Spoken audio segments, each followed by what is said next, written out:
बस यही कहना चाहता हूं कि आरएसएस की जो आइडियोलॉजी है वो इस देश को तोड़ने वाली है, वो जोड़ने वाली नहीं है।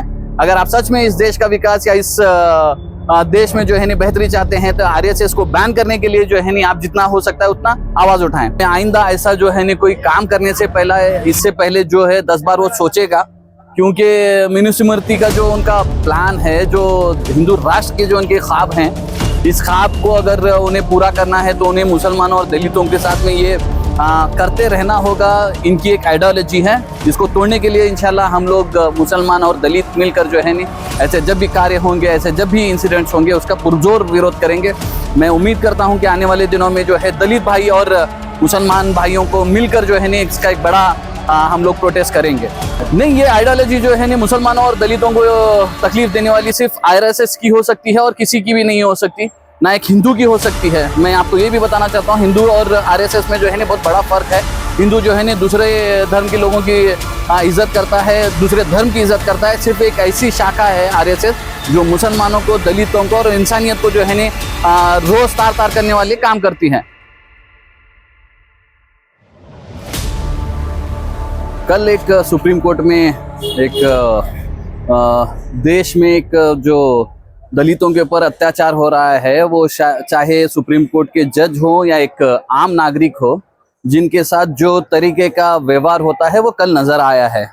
मुझे बड़ा अफसोस हुआ कि एक chief justice of India supreme court के एक जज के साथ में एक एडवोकेट जो एक बार काउंसिल का हिस्सा है, जिसकी नज़र में कानून में धर्म और मजहब उनके लिए कोई मायने नहीं रखता। उनका जो प्रोफेशन है वो इंसाफ दिलाने वाला होता है, लेकिन इसी प्रोफेशन की मर्यादा निकालते हुए और इस देश के एक सबसे ऊंचे एक व्यक्ति के ऊपर जूता फेंकने का एक कार्य करने वाले शख्स ने, जब उसने अल्फाज कहे कि वो सनातन धर्म का अपमान कर रहे हैं चीफ जस्टिस ऑफ इंडिया, तो मुझे हैरानी हो रही है कि ये 10-11 साल में जो इस देश को लेकर जाने का जो काम किया गया है बीजेपी या संघ परिवार की तरफ से, आने वाले दिनों में दलितों को ये सोचना होगा कि वो किस तरीके से बीजेपी के साथ में जुड़े हैं और उनके साथ में क्या होने वाला है।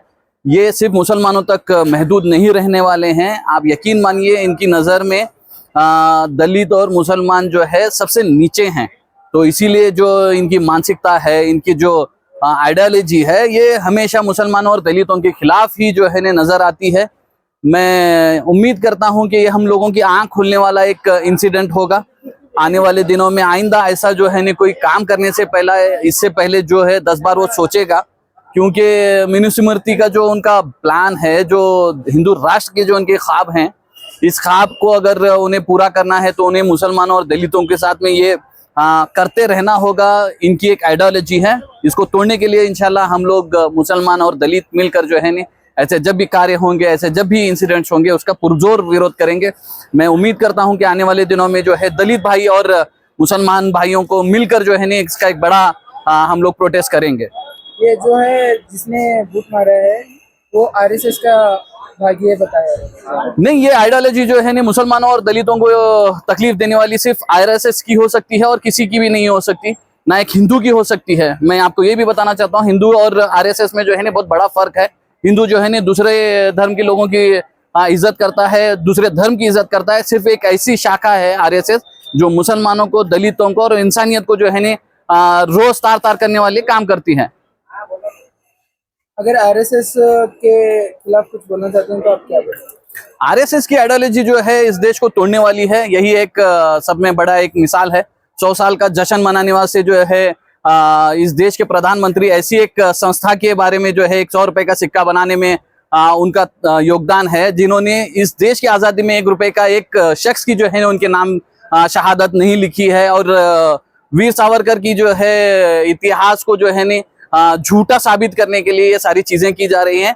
मैं उम्मीद करता हूं कि आने वाले दिनों में सारे लोग इनकी झूठ को पहचानते हुए आने वाले इलेक्शंस में हो या फिर जब भी ऐसे इंसिडेंट्स होंगे, उसका भरपूर विरोध करने के लिए हम लोग सब खड़े होंगे। आरएसएस में खुद को सनातनी बताकर जो कई सीएम होंगे, कई भी बड़े नाम से जाने नहीं, जितने भी लोग आरएसएस के साथ में आज उसकी तारीफ कर रहे हैं, वो इससे पहले जो है इनका विरोध करते थे। जैसे ये लोग बीजेपी से जुड़ जाते हैं तो आरएसएस की तारीफ करते हैं। मुझे यकीन है कि आप एच डी कुमारस्वामी की या फिर दूसरे एक्टर्स की वगैरह बात कर रहे हैं, जो लोग इससे उनको इस्तेमाल करके इनको डराया गया है, इसलिए जो है वो आरएसएस की तारीफ कर रहे हैं। मुझे नहीं लगता कि ज्यादा दिन इनके साथ में रहेंगे और इनकी ज्यादा तारीफ करेंगे, क्योंकि इनका जो सारे चेहरे हैं वो सारे खुल के सामने आ रहे हैं। जो भी लोग हैं उनको लास्ट मैसेज देना चाहते हैं तो आप क्या देंगे? बस यही कहना चाहता हूं कि आरएसएस की जो आइडियोलॉजी है वो इस देश को तोड़ने वाली है, वो जोड़ने वाली नहीं है। अगर आप सच में इस देश का विकास या इस देश में जो है बेहतरी चाहते हैं तो आरएसएस को बैन करने के लिए जो है आप जितना हो सकता है उतना आवाज उठाएं।